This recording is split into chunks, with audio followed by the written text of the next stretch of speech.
game terkelat je.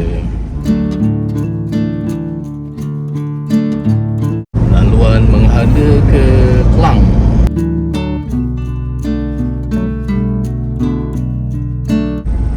Telah pun sampai di Pekan Sungai Buloh.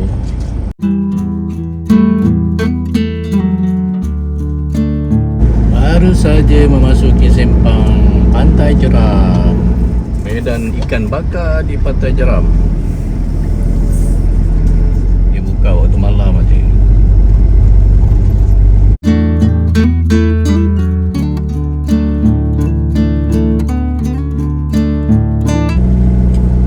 Sampai dah Pantai Remis. Ramai juga orang petang-petang ni. Yalah, tempat kita beristirahat, tenang-tenangkan fikiran. Ramai yang mengambil angin laut di waktu petang. Okay, kami dah sampai ke Pantai Remis. Masya Allah, subhanallah, alhamdulillah, Allahu Akbar. Cantiknya alam ciptaan Allah. Amna, you want to go down? You go down with Ato. I cannot go with you. Okay? Sebenarnya kaki saya ni patah 2 minggu lepas. Accident kat kebun, nak alih kerusi garden chair yang batu tu, jatuh betul-betul atas kaki saya. So ni dah 2 minggu lebih. Tapi kesian Kak Amna cuti sekolah tak ke mana, so kita bawa jugalah. Tapi saya akan duduk je kat dalam motorhome ni. Alhamdulillah, motorhome ni sangat selesa untuk kita duduk. Bayang dia keluar dengan atuk dia, cari makanan. Dia nak main layang-layang. You want to play kite? Yeah. Alright. Pergi layang-layang untuk cucu. Sini banyak gerai makanan, jual-jual makanan macam-macam ni.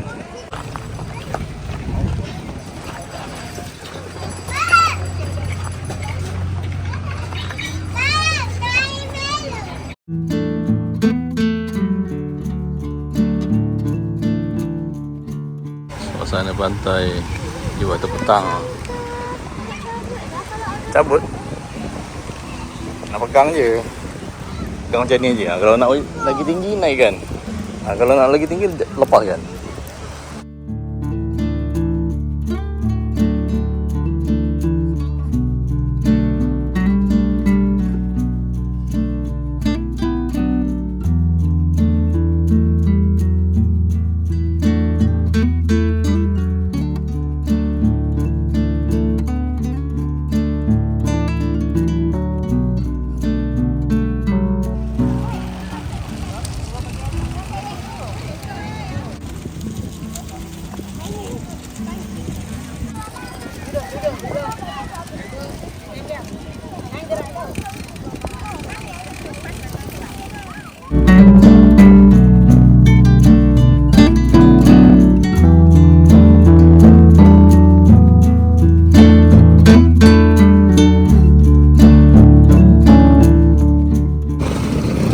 Kereta api untuk ronda pantai pun ada di sini.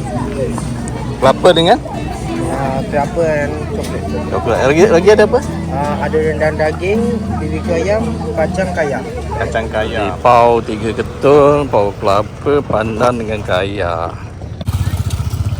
Oh, durian ada di mana-mana.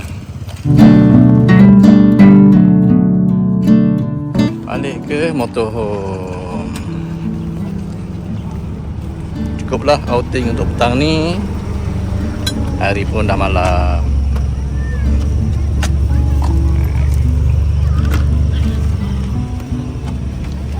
Okey.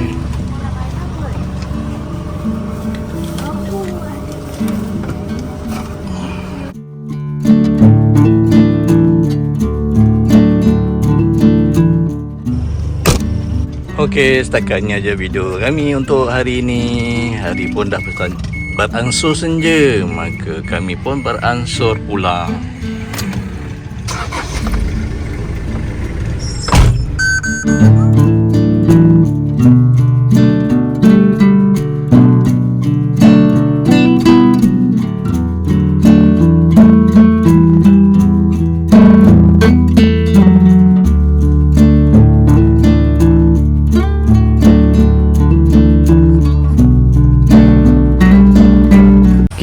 Jika anda berminat dan suka pada konten video ini, anda bolehlah subscribe, like dan share pada kawan-kawan. Terima kasih.